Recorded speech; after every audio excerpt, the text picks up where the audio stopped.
बोलो श्री कृष्ण कन्हैया लाल की, सतगुरु महाराज की, श्री प्राणनाथ प्यारे की, महारानी बाईजुराज की, तीनों पुरी धाम की, समस्त सुंदर साथ की। आनंद कंदम प्रभुदेव चंद्रम ब्रजेश रूपेण पुरापि जातं प्रवेश्य प्राप्तं प्रिय प्राणनाथं परेश पूर्णं सततं नमामि। ब्रह्म प्रिया जागरणाय जातः सर्वस्वपाता भवसिन्धुत्राता विज्ञानदाता निजधर्मधाता दिनैकबन्धो शरणं प्रपद्ये दिनैकबन्धो शरणं प्रपद्ये। बोलो श्री प्राणनाथ प्यारे की प्रणाम। उपस्थित संपूर्ण सुंदर सास जी, साधक एवं साधिकाएं, प्रशिक्षण शिविर सत्र का आज हम 58वें दिवस के इस पावन बैठक में उपस्थित हुए हैं। सर्वप्रथम आप सभी को सप्रेम प्रणाम करते हुए, स्वागत करते हुए विषय वस्तु को हम आगे बढ़ाने जा रहे हैं। हमारा मुख्य विषय विराट विषय है और इसी प्रसंग में श्री कृष्ण जी की त्रिधा लीला प्रसंगों को चिंतन किया और साथ में फिर 28वीं कली के समय में निजानंदाचार्य सतगुरु श्री देवचंद्र जी महाराज एवं महामती प्राणनाथ जी स्वरूप में अक्षरातीत परब्रह्म परमात्मा श्रीराज जी एवं श्यामा जी का आगमन इस तीसरे ब्रह्मांड जागरण के ब्रह्मांड में किस तरह से हुआ, ब्रह्मात्माओं के आगमन किस तरह से हुआ, इन प्रसंगों के ऊपर भी हम चिंतन कर रहे हैं। विशेष करके हम कल का बैठक में चर्चा कर रहे थे महामती प्राणनाथ जी के परिचय एवं तारतम दर्शन का सारांश परिचय। महामती प्राणनाथ जी के अंदर जो शक्ति है वो शक्ति के माध्यम से अपने अपने समय में किस तरह से कार्य कर रहे हैं और वास्तव में तारतम दर्शन क्या है, जो निजानंदाचार्य सतगुरु श्री देवचंद्र जी महाराज के द्वारा बीज तारतम मंत्र के रूप में ये धरती में अवतरण हुआ अथवा स्वयं अक्षरातीत पूर्ण ब्रह्म परमात्मा ने ये तारतम मंत्र श्री देवचंद्र जी को प्रदान किया। इसी बीज मंत्र के माध्यम से संपूर्ण धर्मशास्त्रों के गूढ़ रहस्यों को खुलासा करते हुए एक परब्रह्म परमात्मा की लक्ष्य एवं उस परम धाम के अंदर की लीला, परमात्मा के स्वरूप, परमात्मा के धाम के विषय में सदगुरु महाराज ने वर्णन किया। सदगुरु महाराज के समय के पश्चात श्री इंद्रावती की वासना, जिसको बाल्य अवस्था में महराज ठाकुर के नाम से जाने जाते हैं, और उनके अंदर ही अक्षरातीत के आवेश शक्ति विद्यमान होने से महामती प्राणीनाथ जी के नाम से प्रसिद्ध हुए। तो प्राणनाथ जी के अंदर की शक्ति और उनके द्वारा वाणी अवतरण हुआ। तो सदगुरु महाराज के समय में जो मौखिक रूप में चर्चा होती थी वही प्राणनाथ जी के समय में लिखित वाणी के रूप में जो ज्ञान अवतरण हुआ और वाणी के माध्यम से अक्षरातीत परमधाम का लक्ष्य आत्माओं को प्रदान किया है। तो वाणी का सार हम बोल रहे थे 18,758 चौपाइयों में से लगभग 6,000 चौपाई वेद का सार है, लगभग 6,000 चौपाई कतेब का सार है। दोनों धर्म ग्रंथों ने आखिर एक परब्रह्म परमात्मा के लक्ष्य के विषय में ही संकेत किया है। दोनों ग्रंथों का साक्षी प्रमाण देते हुए महामती प्राणीनाथ जी ने तारतम्य सिद्धांत का सार बताया, सोई खुदा सोई ब्रह्म। बैराट के माध्यम से जो लक्ष्य के विषय में हम बात कर रहे हैं, और शुरुआत में ही हमने भूमिका से ही विराट संबंधी तारतम्य वाणी में लगभग 6000 चौपाई है करके विषय वस्तु को प्रारंभ किया था। तो इस तरह से वाणी के माध्यम से ही प्राणीनाथ जी ने वो परम धाम का लक्ष्य प्रदान किया। तो इस तरह से वेद और कतेव दोनों ग्रंथ का सार लगभग 12000 चौपाइयों के माध्यम से जाहिर किया है। अब बाकी लगभग 6000 चौपाई दिव्य परमधाम का वर्णन किया है, जिसमें परमधाम का वर्णन, परमात्मा का स्वरूप का वर्णन, श्रृंगार का वर्णन, जैसे खिलवत, परिक्रमा, सागर, श्रृंगार जैसे ग्रंथ के माध्यम से 25 पक्ष परमधाम का वर्णन, और उसमें मूल मिलावा का 8 सागर, फिर वहां अंदर स्वरूप के बातुनी श्रृंगार, ये सारे विषय जो बैराट के माध्यम से लक्ष्य तय होने के बाद वो परमात्मा स्वरूप कैसे हैं, वो परमात्मा का धाम कैसे हैं, तो उसको चिंतन करा करके आत्माओं के हृदय में वो परमात्मा के प्रति प्रेम प्रकट कराने के लिए, और उसी प्रेम के माध्यम से ही आत्मा को वो परमधाम तक पहुंचाने के लिए वाणी ने इस तरह से परमधाम का विषय भी प्रकाशित किया है। तो सद्गुरु महाराज का परिचय, महामती प्राज्ञ जी का परिचय, तारतम्य वाणी का परिचय, और तारतम्य वाणी के माध्यम से वो परमधाम का लक्ष्य किस तरह से दिया है, इन विषयों के ऊपर हम चर्चा कर रहे थे, जो बैराट के माध्यम से जो लक्ष्य संबंधी विषय की ही बात है। अब आज का विषय में हम कुछ ऐसे ही विषय के ऊपर चर्चा करेंगे जो सद्गुरु प्राज्ञ जी का परिचय और तारतम्य दर्शन का परिचय संबंधी ही बात है। ये जो प्रशिक्षण सत्र का प्रसंग में आज हम 58वें दिन के बैठक में है। 7वें दिन का प्रसंग में आपको याद होना चाहिए, मैंने कहा था ये विराट विषय के अंदर क्या क्या विषय वस्तु के ऊपर हम चर्चा करेंगे, चिंतन करेंगे। तो उस समय में कहा था मुख्य रूप में विराट के अंदर क्षर, अक्षर और उत्तम पुरुष अथवा अक्षरातीत का परिचय, संबंध और भेद, ये विषय बताया था। तो विराट प्रसंग में हमने लगभग एक थीम को समझने के प्रसंग में अक्षरातीत अथवा उत्तम पुरुष परमात्मा कौन है, उनका सतंश अक्षर ब्रह्म, और अक्षर ब्रह्म का सपना का स्वरूप क्षर पुरुष अथवा आदि नारायण, तो उनका स्वतंत्र परिचय, आपस का संबंध और आपसी भेद के विषय में हमने बात किया। और उसी प्रसंग में परमधाम और संसार, ये दो शब्द है। तो परमधाम क्या है, संसार क्या है, अथवा परमधाम कहाँ है, संसार का लोकेशन कहाँ है, इस विषय में भी हम चर्चा करेंगे करके कहा था। तो मुझे जहां तक विश्वास है, अब तक जितने भी विषयों के ऊपर हमने चर्चा किया, तो अब तक के हम सबके हृदय स्थिति को देखें तो परमधाम कहने से एक जागृत एरिया, और संसार कहने से एक स्वप्निक एरिया, जो क्षर ब्रह्मांड अथवा नारायणी सृष्टि, ये विषय में समझ गए हैं।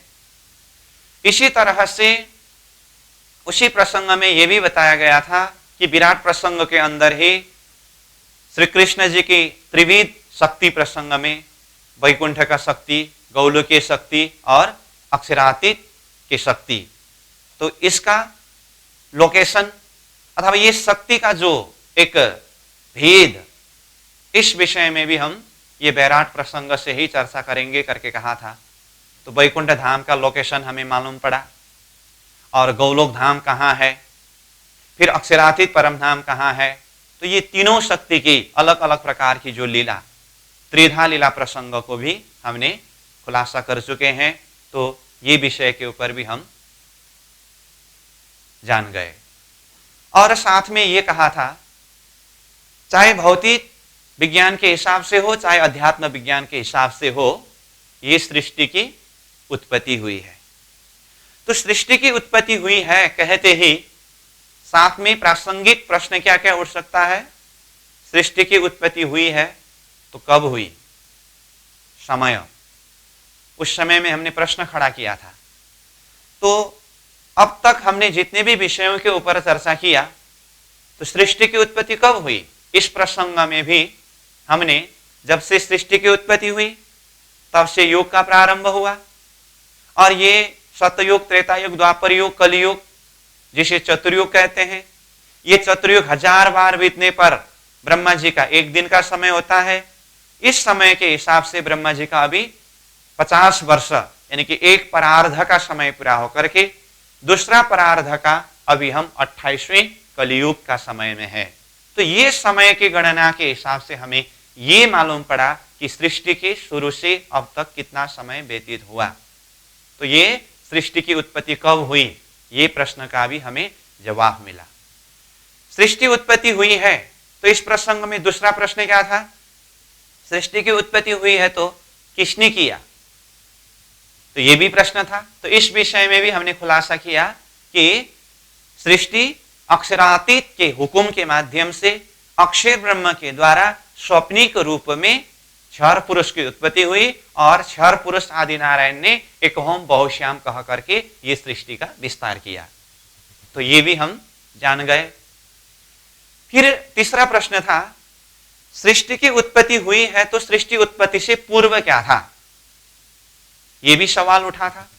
तो इस प्रसंग में हमने बैराट का भूमिका प्रसंग से ही विषय वस्तु को उठाया कि प्राणनाथ जी ने ना ईश्वर ना मूल प्रकृति ता दिन की कहूं आपा बीती, ये चौपाई के माध्यम से महाकारण प्रसंग के द्वारा विषय वस्तु को प्रारंभ किया। तो हमने वही विषय से शुरू किया। तो सृष्टि की उत्पत्ति से पूर्व क्या था?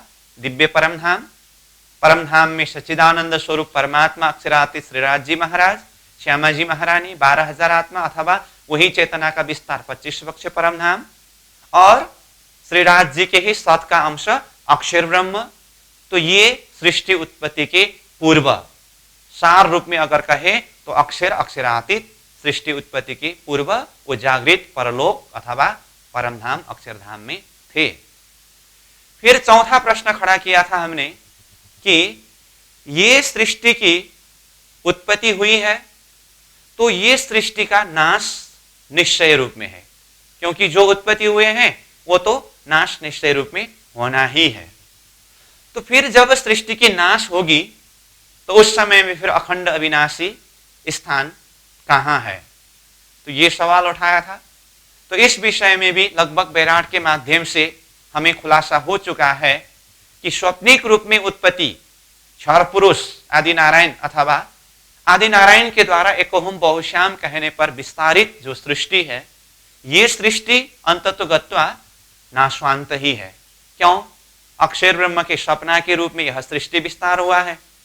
जिस तरह से मैं जागृत की अवस्था में हूं, मुझे नींद आई, मैं सो गया और सपना देखा, सपना कब तक चलती रहेगी? जब तक मैं जागृत में न आऊं। जैसे ही मैं जागृत में होश में आया तो मेरा सपना सब नाश हो जाता है। तो यह सपना का संसार नाश हुआ तो उस समय में अखंड अविनाश स्थान कहाँ है? जागृत यानी कि अक्षर अक्षरातीत वो अखंड अविनाशी स्थान है। तो इन सारे सवालों के भी हमें जवाब मिल गया है, इन सारे विषयों में भी हम जान गए हैं। अब ऐसे ही प्रसंग में और कुछ विषय वस्तु को मैंने उठाया था कि ये संसार के बीच में दो प्रकार की बुद्धि के विषय में बात की है। ठीक है, एक जागृत बुद्धि और एक सपना की बुद्धि। तो उस समय में मैंने एक चौपाई भी बताया था, एते दिन त्रैलोक में होती बुद्ध सुपन्न सो बुद्ध जी बुद्ध जागृत ले प्रगटे पूरी नौतन। तो यहां पर दो बुद्धि की बात आई। एते दिन त्रैलोक में होती बुद्ध सुपन्न, एक कौन सी बुद्धि? सपना की बुद्धि। और आगे क्या कहा? सो बुद्ध जी बुद्ध जागृत ले प्रगटे पूरी नौतन, मतलब जागृत बुद्धि। तो ये सपना की बुद्धि क्या है और जागृत बुद्धि क्या है, ये विषय के ऊपर भी हम बैराट के विषय के माध्यम से ही छलफल करेंगे, चिंतन करेंगे करके मैंने ये विषय भी तब बताया था। 17वें दिन के क्लास के विषय की बात मैं दोहरा रहा हूं। ठीक है, और इसके साथ साथ में और एक महत्वपूर्ण सवाल अथवा विषय तब मैंने खड़ा किया था विषय वस्तु में कि वैराट विषय के माध्यम से हम विशेष करके इस विषय के ऊपर भी छलफल करेंगे कि अध्यात्म समाज में बहुत सारे संत, ऋषि, मनीषी, अवतारी, तीर्थंकर, पैगंबर आए और उसी बीच में सतगुरु और प्राणनाथ जी स्वरूप भी पधारे।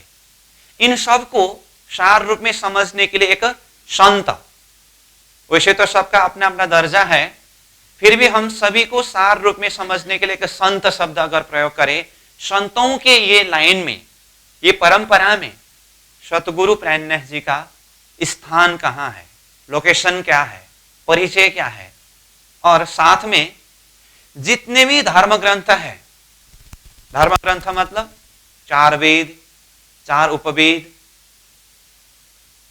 6 दर्शन, 18 पुराण, 108 उपनिषद, इतिहास ग्रंथ, अंजील, जंबूर, तौरेत, कुरान जैसे कतीब ग्रंथ, ऐसे बहुत सारे धर्म ग्रंथ हैं अध्यात्म समाज में। उसी के बीच में तारतम वाणी करके एक ग्रंथ, एक विषय आया है। तो तब हमने ये सवाल खड़ा किया था कि ये संपूर्ण धर्म ग्रंथों के बाजार में तारतम वाणी का लोकेशन क्या है। अन्य धर्म ग्रंथ में जो ज्ञान है वही ज्ञान तारतम वाणी में है, या अन्य धर्म ग्रंथों के ज्ञान से कुछ अलग विशेषता तारतम के अंदर है। संतों की परंपरा में सदगुरु प्राणनाथ जी का परिचय, शास्त्रों की परंपरा में तारतम वाणी का परिचय, ये विशेष रूप से वैराट के माध्यम से ही हम समझने का प्रयास करेंगे अथवा समझेंगे। मैंने तब बताया था। अब उस बात को मैं अभी इसीलिए दोहरा रहा हूं, उस समय में उठाया हुआ विषय वस्तु सवाल अब तक हमारे हृदय में कितनी मात्रा में प्रकाशित हुआ, इसका जवाब मिला या नहीं मिला, इस विषय में भी चिंतन करना है।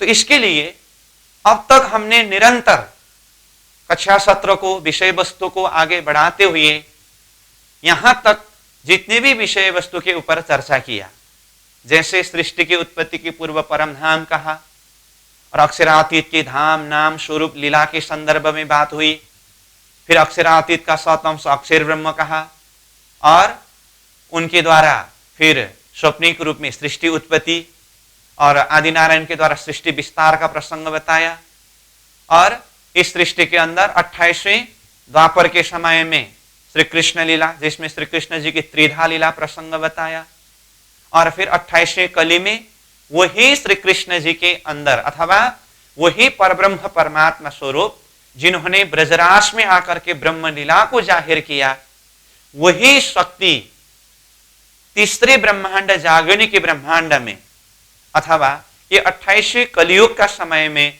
सतगुरु प्राणीनाथ जी स्वरूप में पधार करके तारतम के माध्यम से वो 28वें द्वापर में जो ब्रह्मलीला हुई थी परंतु अवतार के बीच में ढक गई थी, उसको खुलासा किया।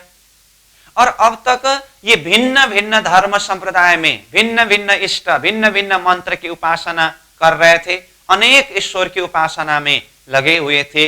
इन सब को तारतम के माध्यम से वो एक परब्रह्म परमात्मा का लक्ष्य तय करके समझाया। तो यहां पर सवाल उठता है, सृष्टि के शुरू से अब तक यानी कि सदगुरु प्राणनाथ जी के आने के समय तक इतने सारे ऋषि, महर्षि, पैगंबर, तीर्थंकर, अवतारी हुए और इतने सारे धर्म ग्रंथ का ज्ञान धरती में अवतरण हुआ, उन सब को वो परमधाम का लक्ष्य प्राप्ति नहीं हुई। सदगुरु प्राणनाथ जी को परमधाम का लक्ष्य प्राप्ति हुई, ये कैसे? तो इसमें मुख्य विषय वही जो स्वप्ना की बुद्धि और जागृत की बुद्धि विषय जो उठाया, ये विषय के साथ में संबंधित विषय है। तो अभी तक मैंने उस समय में जो विराट विषय के अंदर आने वाले विषय वस्तु का परिचय देते हुए कुछ सवाल के रूप में विषय वस्तु को उठाया था, उसी विषय वस्तु को फिर से मैंने रिकैप कराया हूं और इसमें से कितने सारे विषय वस्तु खुलासा हो चुका है और जो बाकी विषय है उसके ऊपर भी हम किस तरह से खुलासा करेंगे अथवा हृदय को किस तरह से प्रकाशित करेंगे, आज हम इसी विषय के आधार पर विषय वस्तु को चिंतन करेंगे। तो अब आगे जो विषय वस्तु प्रस्तुत होगी, मुख्य रूप में जागृत बुद्धि और सपना की बुद्धि, इसका विवेचन, और जैसे मैंने कहा संतों की परंपरा में सदगुरु प्राणनाथ जी का लोकेशन, शास्त्रों के परंपरा में तारतम्य का लोकेशन। वैसे कल और परसों का प्रसंग में सदगुरु प्राणनाथ जी का परिचय और तारतम्य के परिचय का प्रसंग में ये विषय वस्तु लगभग हो चुका है। उसी बात को और सहजता के साथ में समझ सके और हृदय में प्रकाशित हो, इसीलिए उसी बात को मैं दोहरा रहा हूं। तो देखिए, हमने अब तक विराट विषय को मुख्य आधार बना करके जो विषय वस्तु के ऊपर चर्चा किया, अथवा उसके साथ में श्री कृष्ण जी की त्रिधा लीला के प्रसंग से हो या सदगुरु प्राणनाथ जी के आगमन के प्रसंग से हो, इन सारे प्रसंग यानी कि अब तक जितने भी विषय वस्तु के ऊपर चर्चा किया, इन सारे विषय वस्तु को सार रूप में अगर बताऊं तो अब तक हमने किस किस विषय के ऊपर चर्चा किया। जैसे ये परमधाम है, परमधाम में कौन कौन है कहा, राज जी और श्यामा जी और 12,000 आत्माएं, और ये अक्षरधाम में अक्षर ब्रह्म। ठीक है, अब अक्षर ब्रह्म का 4 अंतस्करण रूप में सत्स्वरूप, केवल, सबलिक, अव्याकृत, यहां तक जागृत एरिया है। ठीक है, अब ये स्वप्निक एरिया हुआ, अक्षर का ही सपना का एरिया। सर्वप्रथम यहां पर एक मोहरूपी जल के अंदर पुरुष का प्रकट हुआ जो आदिनारायण है। आदिनारायण ने एक ओम बहुश्याम कहने पर जो सृष्टि विस्तार हुआ, तो समग्र सृष्टि के अंदर क्या क्या आया, नीचे से देखे तो 14 लोक ब्रह्मांड, उसमें जहां हम बैठे हैं ये 20 का मृत्युलोक, नीचे 7 पाताल, ऊपर 6 स्वर्ग, कुल मिलाकर के 14 लोक हुआ, जिसे त्रिलोक भी कहते हैं। 14 लोक ब्रह्मांड को ही त्रिलोक भी कहते हैं। त्रिलोक मतलब 3 लोक। तो किस अर्थ में 3 लोक, 7 पाताल को एक शब्द में 1 लोक लिया, मृत्युलोक 2 हुआ, और ऊपर के 6 स्वर्ग को, वैसे तो अलग अलग नाम, तो 6 लोक का ही अलग अलग नाम है, परंतु समग्र में 6 स्वर्ग कहते हैं। तो इसीलिए मृत्युलोक, पाताल लोक और स्वर्गलोक, तो इसको त्रिलोक कहते हैं। समग्र में 14 लोक हुआ, और इसको घेर करके अष्टावरण, फिर ज्योति स्वरूप, गायत्री और मोहतत्व, इच्छा शक्ति और नारायण, महाशून्य समष्टि। विराट संबंधी बात हुई ना ये। तो ये विराट संबंधी विषय होने के बाद हमने 28वें द्वापर के समय में कृष्ण लीला के संदर्भ में बात करते समय क्या कहा, यहां धरती के जीव की साधना चलते चलते एकदम उत्तम जीव जो ब्रज गोपी के रूप में आए, और अवतार के हिसाब से भी कृष्ण अवतार सबसे महान अवतार के रूप में यहां धरती में चर्चित हुआ। 28वें द्वापर के समय में वही गोपियों को माध्यम बना करके परमधाम से 12,000 आत्माएं यहां खेल के बीच में उतरे, और राजी महाराज और श्यामाजी महारानी 28वें द्वापर के समय में यहां खेल में ब्रजमंडल में पधारे। तो अक्षरात श्री राज जी अथवा श्री कृष्ण जी ब्रजमंडल में श्री कृष्ण जी के रूप में है, और श्यामाजी महारानी ब्रजमंडल में राधा रानी के रूप में। तो परमधाम में अक्षरात श्री कृष्ण जी और श्यामा जी अथवा राज जी और श्यामा जी, 28वें द्वापर में ब्रजमंडल में श्री कृष्ण जी और राधा, और परमधाम की 12,000 सखियां ब्रजमंडल में सखियां, और अक्षर के अंदर जो 24,000 वृत्ति है वो ब्रजमंडल में कुमारी का सखी। इस तरह से 11 वर्ष 52 दिन तक लीला हुई। ठीक है, अभी तक जो विषय वस्तु हुआ उसी को मैं सार बता रहा हूं, और उसके द्वारा आगे फिर कुछ विषय का प्रकाश करना है। अब 11 वर्ष 52 दिन की ये लीला पूरी होने के बाद बंशी बजी, तो फिर यहाँ केवल धाम में योग माया का ब्रह्मांड खड़ा करके श्री कृष्ण जी, राधा रानी और सखियां, जो अक्षरात श्री कृष्ण, श्यामा जी और 12,000 आत्माएं थे, वही फिर ब्रजमंडल से यहाँ रासमंडल में पहुंचे। तो रास मंडल में श्री कृष्ण जी, तो मूल स्वरूप में वो कौन है? अक्षरातीत श्री कृष्ण अथवा श्रीराज जी ही है। और श्यामा जी महारानी रास मंडल में भी राधा रानी ही है। 12,000 आत्माएं रास मंडल में भी 12,000 सखी रूप में ही है। ठीक है। और अक्षर के अंदर की जो 24,000 वृत्ति, वो सखियों के अंदर ही वृत्ति रूप में रासलीला के सुख को भी अनुभव किया। तो इतना हो तो क्या हुआ? परमधाम से ब्रज, ब्रज से फिर रास। और यही लीला अक्षर ब्रह्म ने अपने बुद्धि अंतस्करण सबली का महाकारण और कारण में अखंड किया। जिस बुद्धि ने रास और ब्रज को अखंड किया, उस बुद्धि का नाम क्या है? जागृत बुद्धि। किसकी जागृत बुद्धि है ये? अक्षर की जागृत बुद्धि। तो जागृत बुद्धि का लोकेशन भी हमने ये प्रसंग में ही जान लिया। ठीक है।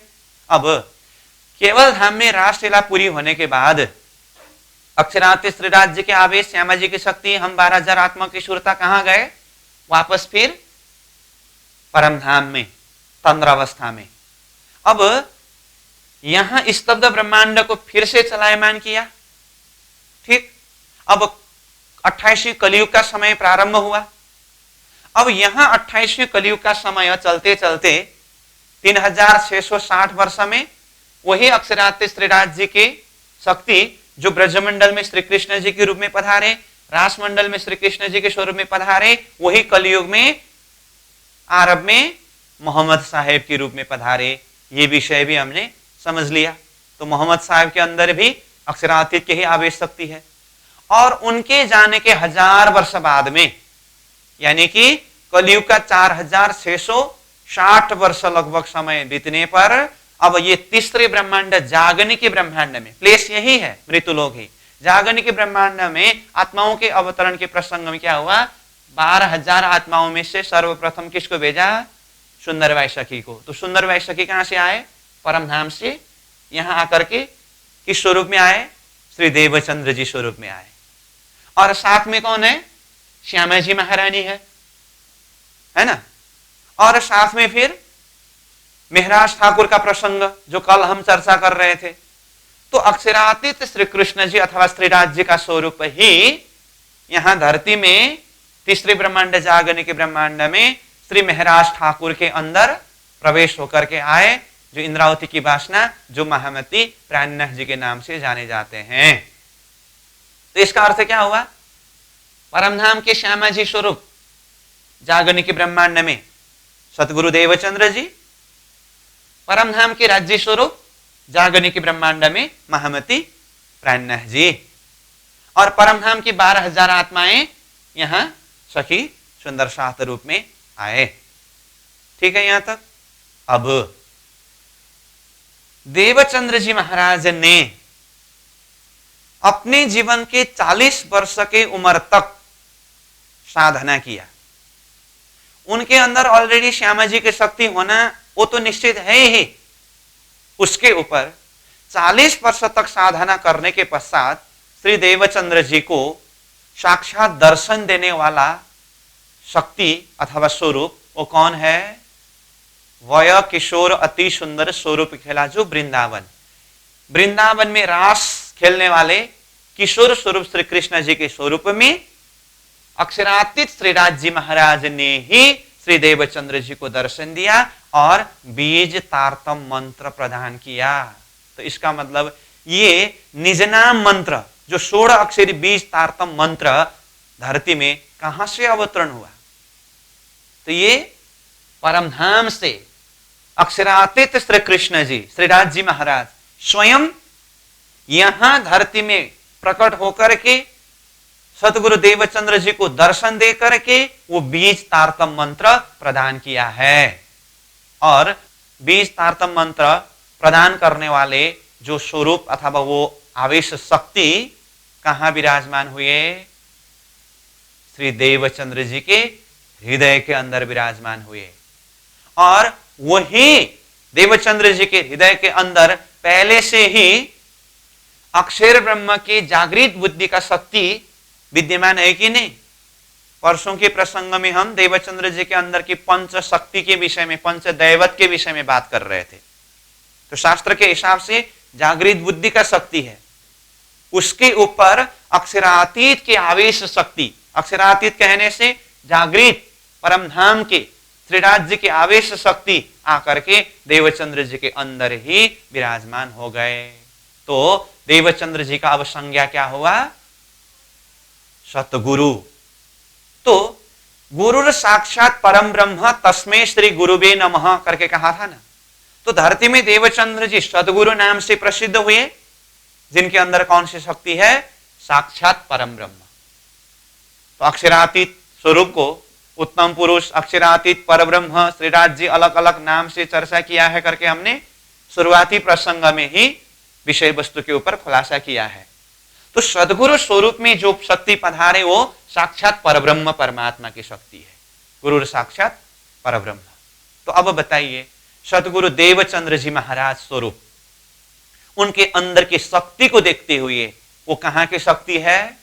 स्वयं अक्षरातीत परमधाम की श्यामा जी शक्ति है और उनके अंदर ही श्रीराज जी की आवेश शक्ति विद्यमान है। समझ में आई बात?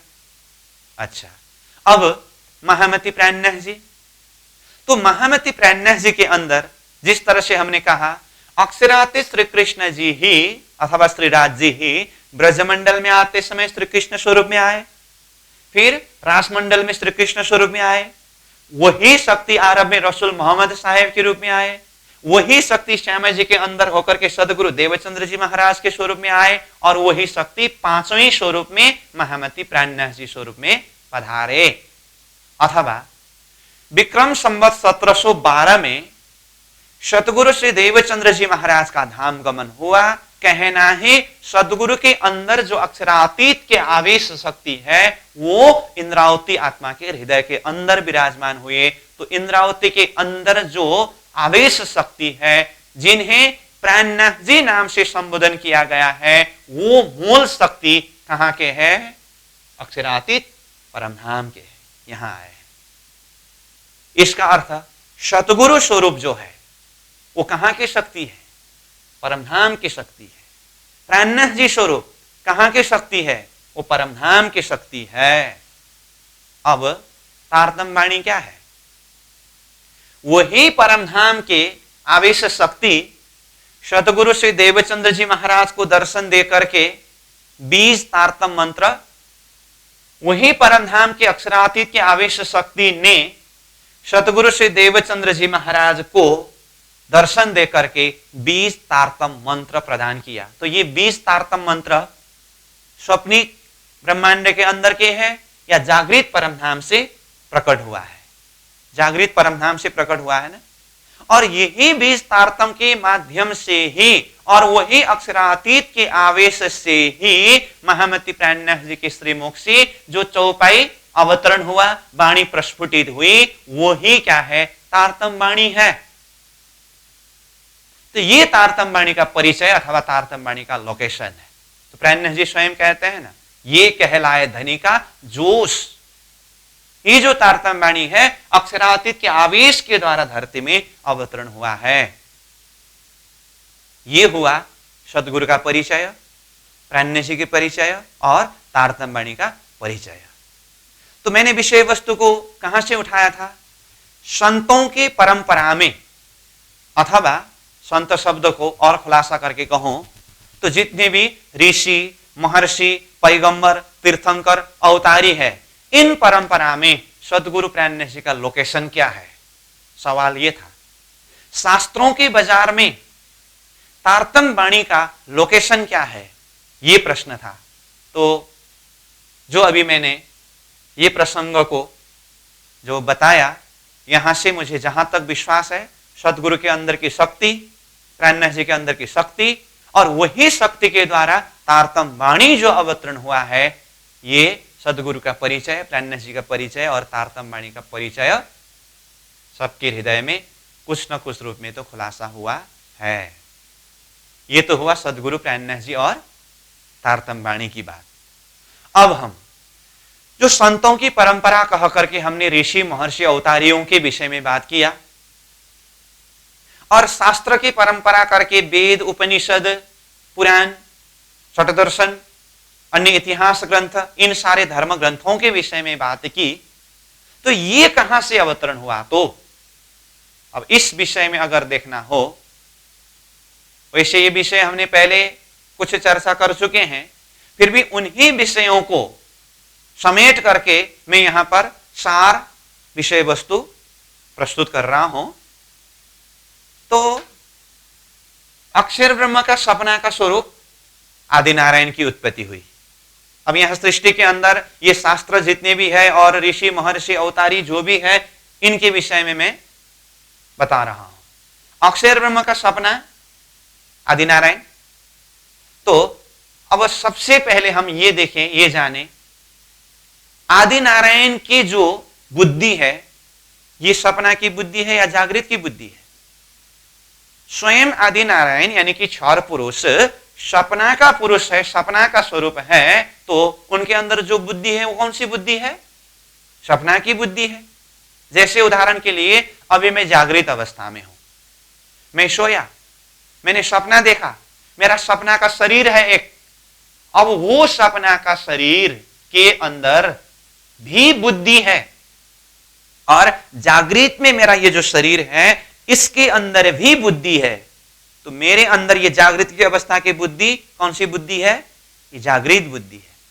और मेरे सपना के शरीर के अंदर जो बुद्धि है वो बुद्धि कौन सी बुद्धि है? सपना की बुद्धि है। ठीक इसी तरह से अक्षर जागृत का स्वरूप है और अक्षर ब्रह्म का सपना का शरीर क्षर पुरुष अथवा आदि नारायण। तो आदि नारायण के अंदर जो बुद्धि है वो बुद्धि सपना की बुद्धि है। अब मेरे जो सपना की बुद्धि है वो सपना की बुद्धि अब वो नींद के आवरण को पार करके मेरे जागृत के शरीर तक अथवा जागृत का घर तक अथवा मेरी जागृत की बुद्धि को जानने तक में मेरे सपना के शरीर के अंदर की बुद्धि आ सकता है? ये तो बहुत दूर की बात है।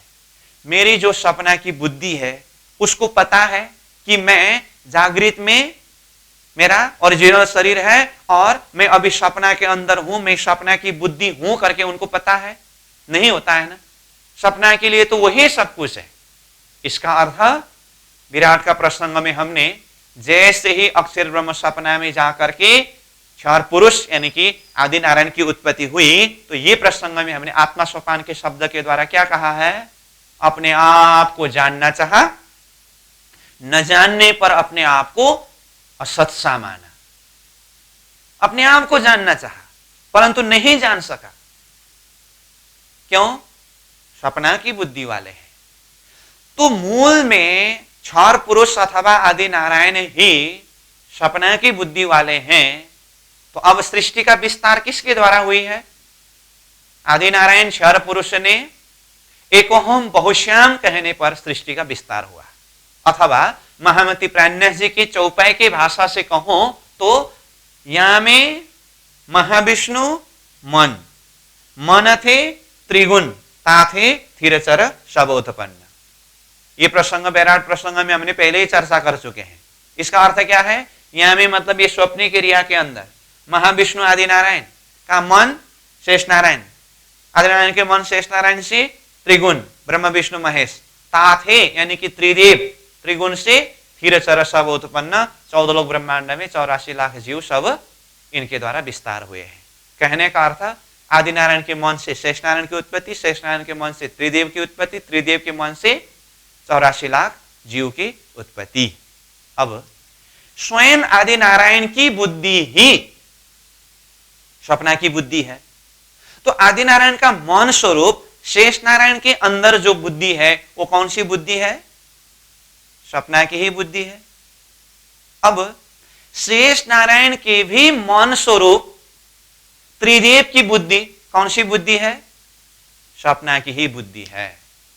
अब त्रिदेव के द्वारा विस्तारित जीव अथवा 14 लोक ब्रह्मांड के अंदर जो कुछ भी शक्ति है वो सारी बुद्धि कौन सी बुद्धि वाले हैं? सपना की बुद्धि वाले हैं। आदि नारायण से लेकर के जीव तक ये सारा स्वप्निक एरिया के अंदर सपना की ही बुद्धि व्यापक है। अब जिस तरह से मेरा सपना के अंदर की बुद्धि ने मेरे जागृत अवस्था के किसी भी विषय को जान नहीं सकता है, समझ नहीं सकता है, ठीक इसी तरह से सपना की चेतना चाहे जीव की बुद्धि से हो, चाहे त्रिदेव की बुद्धि से हो, चाहे शेष नारायण की बुद्धि से हो, चाहे स्वयं आदिनारायण की बुद्धि से ही क्यों न हो, ये महाशून्य समष्टि नीत के आवरण से परे ये बेहद अक्षर अक्षरातीत के विषय में कुछ जान नहीं सकता है। समझ में आई बात? अब ध्यान देकर के समझने का प्रयास करिए। जब से सृष्टि हुई तब से युग का प्रारंभ हुआ करके कहा हमने, और युग में सतत त्रेता द्वापर कली करके 4 युग यानी कि चतुर्युग की बात बताए, और ये चतुर्युग के अंदर भगवान विष्णु के 24 अवतार के विषय में बात बताए हमने। अब बहुत ध्यान देकर के समझने का प्रयास करिए। 24 अवतार के विषय में हमने चर्चा किया। कितने समय में? चतुर्युग में। अब 24 अवतार कहां पर होते हैं? यहां मृत्युलोक में। और ये 24 अवतार ही मूल रूप में कौन अवतार धारण करके आते हैं? भगवान विष्णु। भगवान विष्णु का मूल स्थान कहां है? सतलोक अथवा वैकुंठ धाम। अब विचार करिए, यहां धरती के हिसाब से तो कहा गया भगवान के 24 अवतार। और 24 अवतार का सारा नाम आप जानते हैं, मैं सार रूप में बात बता रहा हूं। भगवान के 24 अवतार करके इतनी महिमा गाया गया, अच्छी बात है।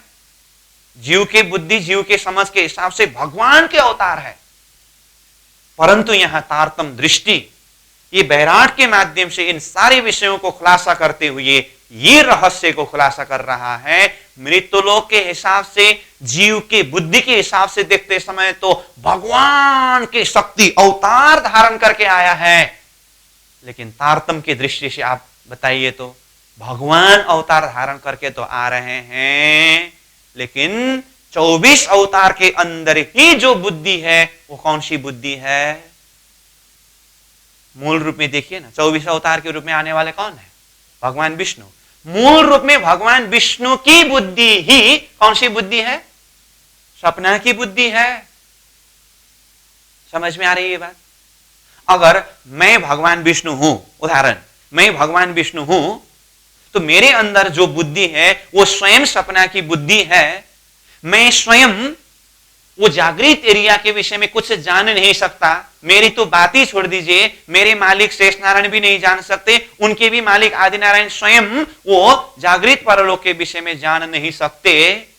तो मैं जब अवतार धारण करके नीचे मृत्युलोक में अगर जाऊं, तो वो अवतार धारण करते समय मेरी वो बुद्धि अब वो जागृत एरिया को जान सकेगा? कहने का अर्थ क्या हुआ? यहां धरती के हिसाब से, जीव की बुद्धि के हिसाब से तो भगवान के अवतार करके बहुत महान शक्ति के रूप में माना गया और है भी, परंतु हकीकत में देखें तो त्रिदेव के अंदर जो बुद्धि है वो स्वयं सपना की बुद्धि है, और सपना की ही बुद्धि ने वैकुंठ धाम से मृत्युलोक में अवतार धारण करके आए, तो उनके अंदर कौन सी बुद्धि है? सपना की ही बुद्धि है। अवतार के विषय में बात बताया मैं। जिस तरह से हिंदू धर्म ग्रंथ में अवतार के विषय की बात है, उसी तरह से कतेव ग्रंथ में पैगंबर करके आता है। शब्दावली ही अलग है। जैसे कल ही हम प्राणनाथ जी के चौपाई के विषय में बात कर रहे थे ना, जो कछु कहा वेद ने सोई कहा कतेव करके। वेद में जिस तरह से वर्णन किया है, कतेव में भी उसी तरह से वर्णन किया है, परंतु भाषा अलग है। भाषा अलग होने से शब्द अलग है। जैसे उसके लिए थोड़ा कुछ हम वेद कतेव दोनों का शब्दावली का परिचय अथवा संबंध को देखें। जैसे हमने ये परमधाम करके कहा ना, ये परमधाम को कतेव के शब्द से अगर देखें तो अर्शजीम कहा है, लाहूत कहा है, और ये अक्षरधाम को जबरूत कहा है। और परमधाम में अक्षरातीत अथवा उत्तम पुरुष शब्द हमने प्रयोग किया है ना, उसको कतेव के शब्द ने देखे तो नूर जमाल ये शब्द प्रयोग किया है। और अक्षर ब्रह्म, अक्षरधाम और अक्षर ब्रह्म कहा, तो ये अक्षरधाम को जबरूत कहा और अक्षर ब्रह्म को नूर जलाल कहा है। तो अक्षरातीत नूर जमाल है और अक्षर नूर जलाल है। और अक्षर ब्रह्म का सपना का शरीर अथवा सपना का पुरुष आदि नारायण अथवा क्षर पुरुष कहा, ये वेद का भाषा में है अथवा शास्त्र के भाषा में है। उसी को कतीब के भाषा से अगर कहें तो क्षर पुरुष अथवा आदि नारायण को आदम कहा है, आदम। और ये आदम के द्वारा विस्तार होने से जीव को आदमी कहा। जैसे आदमी शब्द है ना, आदम के द्वारा विस्तार आदमी और नारायण के द्वारा विस्तार नर। तो वेद के भाषा में उसको नारायण शब्द प्रयोग किया और नारायण के द्वारा विस्तार नर हुआ।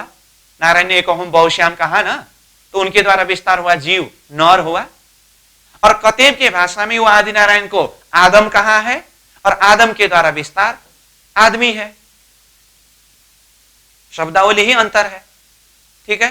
तो जिस तरह से वेद शास्त्र के हिसाब से आदि नारायण ने एक ओम बहुश्याम कह करके सृष्टि विस्तार किया, ऐसा वर्णन आता है। कतेब में उसी जगह में पुनः यानी कि हो जा कहने से सृष्टि का विस्तार हुआ, ऐसा शब्द आता है, ऐसा वर्णन आता है।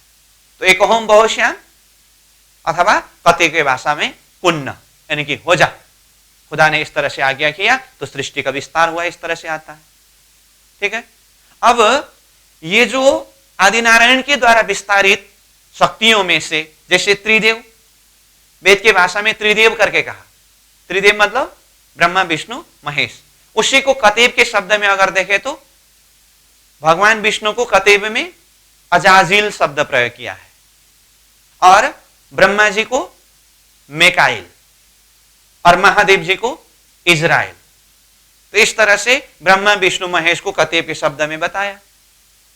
और यहां से जो विस्तारित जो जीव है अथवा 14 लोक ब्रह्मांड है, वेद के भाषा में इसको 14 लोक कहा, ब्रह्मांड कहा। कतेब के भाषा में उसी को 14 तवक कहा। लोक को ही तवक कहा तो 14 तवक कहे चाहे 14 लोक कहे, बात वही है। समझ में आई बात। अब यहां से फिर ऊपर के लोकालोक को अगर देखें, 4 आसमान करके कतेब में नासुत मलकुत जबरूत लाहुत कहा है। नासुत मृत्युलोक और स्वर्गलोक के लिए कहा है, मलकुत वैकुंठ है, जबरूत अक्षरधाम है और लाहुत परमधाम है। कहने का अर्थ क्या है, प्राणनाथ जी ने जो कछु कहा वेद ने सोई कहा कतेब करके कहा है ना, शब्द का ही अंतर है, तत्वतः बात एक ही है। वेद के शब्द में जीव अथवा आत्मा शब्द प्रयोग किया है, कतेब में उसी को रूह शब्द प्रयोग किया है। और हमने ये जो 4 कांड के विषय में बात किया, 4 कांड मतलब कर्म, उपासना, ज्ञान, विज्ञान, इसी को कुरान में शरीयत, तरीकत, हकीकत, मार्फत करके कहा, ठीक है। तो इस तरह से सारे विषय वस्तु शब्दावली में ही अंतर है, तत्वतः विषय वस्तु एक ही है, ठीक। तो ये प्रसंग मैंने कहां से लाया था, ये प्रसंग आया था भगवान विष्णु के 24 अवतार करके, जिस तरह से वैदिक धर्म ग्रंथ में शास्त्र में 24 अवतार की बात आती है, वही अवतार शक्ति को कतेब के भाषा से पैगंबर करके कहते हैं। पैगंबर मतलब पैगाम लेकर के आने वाले। पैगाम मतलब क्या है, संदेश। वही परमात्मा का शक्ति जीव उद्धार के लिए पैगाम यानी कि संदेश लेकर के जो आते हैं उन्हें पैगंबर कहा। तो यहां मृत्युलोक में वो पैगंबर के रूप में आने वाले भी वही मूल शक्ति, जिसको वेद के शब्द में त्रिदेव करके कहा, अथवा वहां से भी ऊपर जाकर के देखे तो आदिनारायण करके कहा, वही शक्ति कतेब के भाषा में पैगंबर के रूप में आए, जिन्हें अब अजाजिल कहे या आदम कहे, वही शक्ति ही पैगंबर के रूप में आते हैं, ठीक है। अब ऋषि महर्षि कहा, बहुत सारे शब्द हैं, कुल मिलाकर के बात इतनी सी है चाहे अवतारी कहे, चाहे पैगंबर कहे, चाहे ऋषि कहे, चाहे महर्षि कहे, जो कुछ भी कहे, ये स्वप्निक ब्रह्मांड के अंदर की शक्ति ही, त्रिदेव की शक्ति अथवा शेष नारायण की शक्ति व आदि नारायण की शक्ति ही अंशांश रूप में आकर के यहां मृत्युलोक में इन सारे स्वरूप में चर्चित हुए हैं। अब ये तो हुआ अवतारी अथवा पैगंबरी अथवा ऋषि महर्षि अथवा ये संत का लाइन। अब ज्ञान में देखें, जितने भी धर्मशास्त्रों के विषय में हम बात कर रहे हैं, फिर भी मैं वो धर्मशास्त्रों का नाम उच्चारण करता हूं, जैसे 4 वेद कहा, उपवेद कहा, पुराण कहा, उपनिषद ग्रंथ कहा, इतिहास ग्रंथ कहा, ये जितने भी धर्म ग्रंथ यहां मृत्युलोक के बीच में विस्तार हुआ है, इसका मूल हम देखें, इसका मूल वैसे अलग अलग ऋषि महर्षियों ने अथवा शास्त्रकारों ने शास्त्र का ज्ञान दिया हो, फिर भी मूल रूप में संपूर्ण ज्ञान को एक शास्त्रवत रूप में प्रदान करने वाले शक्ति कौन है? वेदव्यास जी। और वेदव्यास जी भगवान के 24 अवतार में से एक अवतार है। और वेदव्यास जी ने ही यहां पर 4 वेद लिखे, 4 उपवेद लिखे। षटदर्शन वैसे अलग अलग ऋषियों ने दिया है, परंतु इसको ग्रंथ रूप में वेदव्यास जी ने ही दिया है। 18 पुराण वेदव्यास जी ने ही लिखे, और उपनिषद जो है वही वेद का सार, जो वेदव्यास जी ने वेद लिखे उनका ही सार उपनिषद ग्रंथ में जो ज्ञान आया है। कहने का अर्थ, चाहे वेद कहे, चाहे उपनिषद कहे, चाहे पुराण कहे, चाहे षटदर्शन कहे, चाहे इतिहास ग्रंथ कहे, ये सारा ग्रंथ शास्त्र प्रदान करने वाले वेदव्यास जी है। अब हम वेदव्यास जी का मूल देखें। वेदव्यास जी कौन है? भगवान विष्णु के 24 अवतार में से एक अवतार है। तो भगवान विष्णु की बुद्धि सपना की बुद्धि है या जागृत बुद्धि है? सपना की बुद्धि है। तो भगवान विष्णु वेदव्यास अवतार धारण करके यहां मृत्युलोक में आए, तो वेदव्यास जी की बुद्धि कौन सी बुद्धि है? सपना की ही बुद्धि है। तो सपना की बुद्धि के द्वारा जो ज्ञान प्रदान किया, तो वो सारे ज्ञान के अंदर कहां की ज्ञान है? सपना के अंदर की ही ज्ञान है। इसीलिए स्वर्ग की बात है, सपना के एरिया की बात है, वैकुंठ की बात है, सपना के एरिया की बात है, त्रिदेव की बात है, सपना के एरिया की बात है, शेष नारायण की बात है, सपना के एरिया की बात है, आदि नारायण की बात है, सपना के एरिया की बात है। तो संपूर्ण शास्त्र के अंदर आखिर ये सपना के एरिया से बाहर उठ करके वो ब्रह्मधाम ब्रह्मलीला के विषय में जाहिर किया है। तो जितने भी धर्मशास्त्र ज्ञान जाहिर हुआ है, आखिर वो सारा का सारा ज्ञान कहां की बुद्धि की, कौन सी बुद्धि की ज्ञान है? सपना की बुद्धि की ज्ञान है। समझ में आई बात? कहने का अर्थ क्या हुआ? चाहे संतों की लाइन को देखे, कहने का अर्थ अवतारी तीर्थंकर पैगंबर कहा करके हो, चाहे शास्त्र के माध्यम से ज्ञान को देखे, सारा का सारा सपना का ज्ञान है। अब ये दोनों का संबंध मतलब मैंने पहले विषय वस्तु उठाया था, संतों के लाइन में सदगुरु प्राणनाथ जी का परिचय, शास्त्रों की लाइन में, ज्ञान की लाइन में तारतम्य वाणी का परिचय करके बताया था ना। अब आप स्वयं समझ गए, जितने भी संत ऋषि महर्षि अवतारी तीर्थंकर पैगंबर सारे कहां की शक्ति है? वही वैकुंठ की शक्ति अथवा शेष अथवा आदिनारायण की शक्ति, सपना के अंदर की ही शक्ति है। इसलिए उन सब के अंदर जो भी बुद्धि है, कहां की बुद्धि है? सपना की ही बुद्धि है। वही बुद्धि के द्वारा जो भी ज्ञान शास्त्र के माध्यम से हो, अन्य उपदेश के माध्यम से हो, अन्य साहित्य के माध्यम से हो, जिस तरह से भी ज्ञान दिया हो, वो सारे के सारे ज्ञान कहां की ज्ञान है? सपना के अंदर की ही ज्ञान है। और सतगुरु श्री देवचंद्र जी महाराज के अंदर की शक्ति परमधाम की श्यामा जी महारानी की शक्ति है। अक्षर ब्रह्म की जागृत बुद्धि की शक्ति है। अक्षरातीत श्रीराज जी महाराज श्री कृष्ण जी के आवेश शक्ति आकर के उनके अंतर हृदय में विराजमान हुए हैं। तो अक्षर की जागृत बुद्धि, श्यामा जी शक्ति, अक्षरातीत की शक्ति, ये सपना की शक्ति है या जागृत की शक्ति है? जागृत की शक्ति है। इसीलिए सदगुरु देवचंद्र जी महाराज वो जागृत शक्ति का स्वरूप है और वही महामती प्राज्ञ जी स्वरूप स्वयं अक्षरातीत के आवेश शक्ति जिनके अंदर है अथवा अक्षरातीत ही महामती प्राज्ञ जी के स्वरूप में पधारे हैं, जो स्वप्ना के पुरुष आदिनारायण से परे, जागृत का पुरुष अक्षर ब्रह्म से भी परे अक्षरातीत परब्रह्म परमात्मा स्वरूप ही धरती में महामती प्राज्ञ जी के स्वरूप में पधारे हैं। और महामती प्राज्ञ जी के द्वारा अथवा वो अक्षरातीत के आवेश शक्ति के द्वारा अवतरित वाणी ही तारतम वाणी है। इसीलिए शास्त्रों की परंपरा में, शास्त्रों के बाजार में तारतम वाणी का लोकेशन ये है। वो जागृत परमधाम का ज्ञान का प्रकाश है। सदगुरु प्राज्ञ जी वो जागृत परमधाम के शक्ति स्वरूप है और बाकी सारे स्वप्निक ज्ञान का स्वरूप है। समझ में आई बात? तो यहां पर स्वप्ना की बुद्धि और जागृत की बुद्धि करके ये विषय वस्तु हमने उठाया था ना। आदिनारायण की बुद्धि स्वप्ना की बुद्धि से नीचे की तरफ जो भी विस्तारित है वो सारा स्वप्ना की बुद्धि है, जो स्वप्ना के अंदर की बात करते हैं।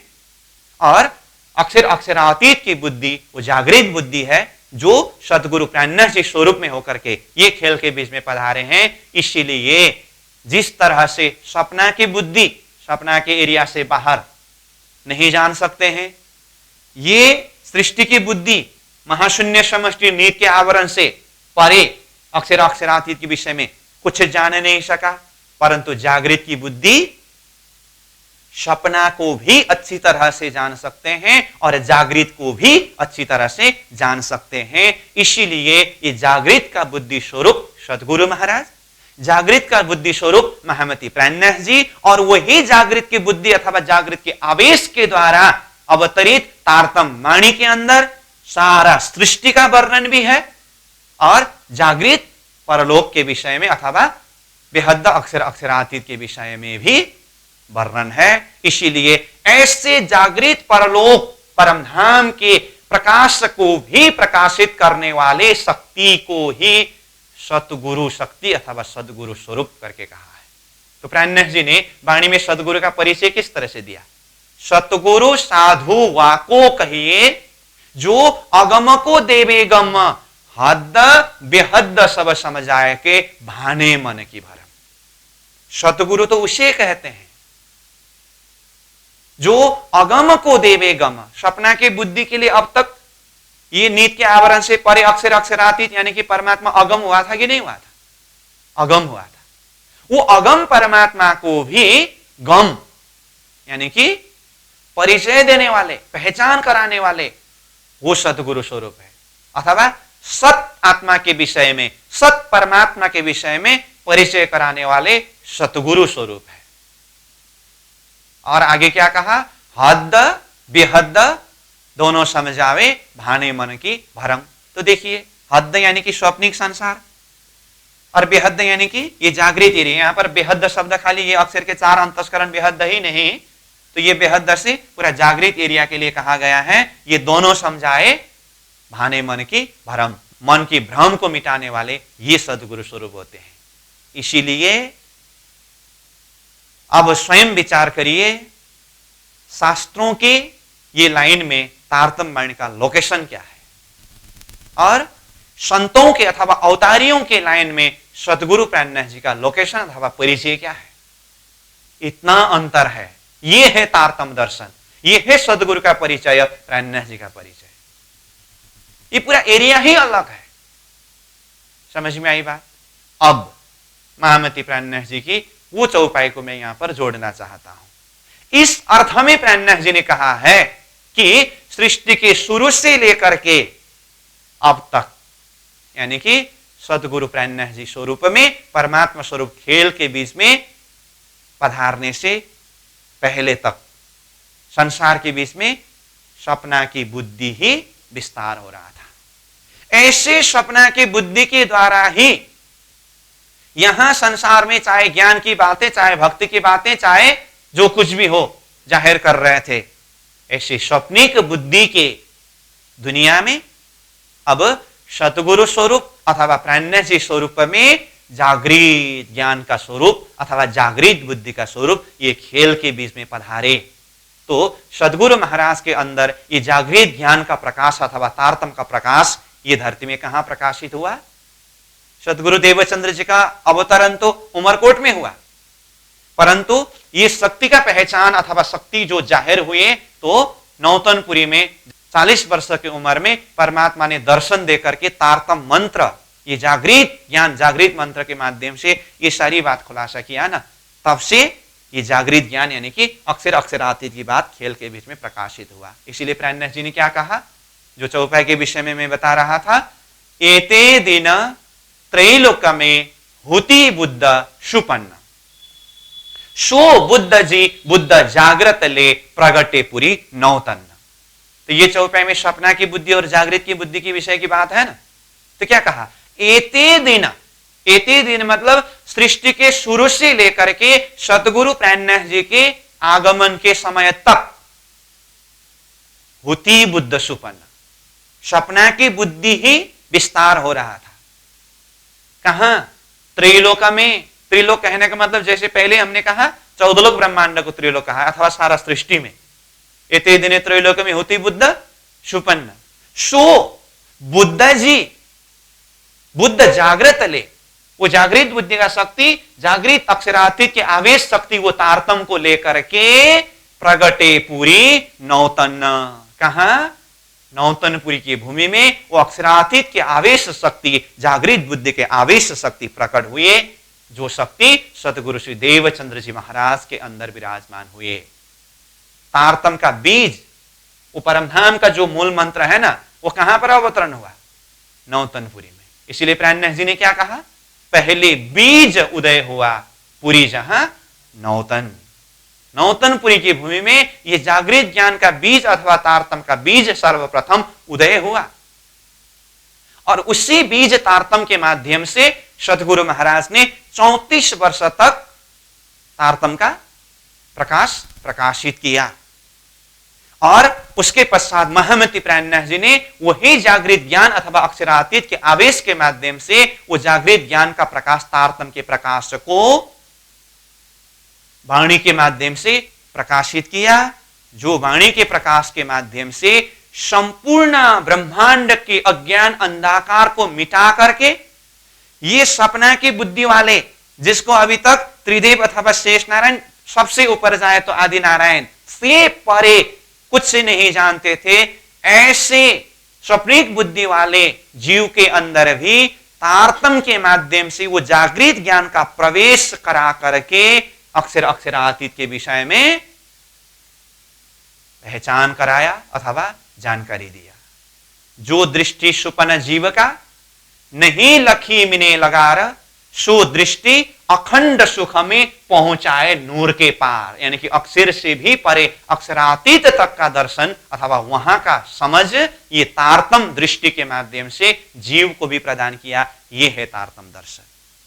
और इस तरह से तारतम के माध्यम से सबको वो अक्षर से भी परे अक्षरातीत तक का दर्शन कराने वाला, लक्ष्य प्रदान करने वाला विषय ही विराट विषय है। इसीलिए वाणी में विराट संबंधी कितने चौपाइयां है करके कहा, लगभग 6000 चौपाइयां है कहा। इसलिए विराट के प्रसंग चलते चलते ये त्रिधा लीला प्रसंग, सदगुरु की बातें, प्राज्ञ जी की बातें, तारतम वाणी की बातें क्यों जोड़ करके आया है? क्योंकि विराट का अर्थ ये नहीं कि वो ये लोग के ऊपर ये लोग है, ये लोग के ऊपर ये लोग है कहना, यही विराट नहीं है। ये विराट कॉन्सेप्ट के माध्यम से वाणी के अंदर की लगभग 6000 चौपाइयों को समझना है, उसको मद्देनजर रखते हुए थीम को क्लियर करने के लिए मेरा प्रयास है। समझ में आई बात?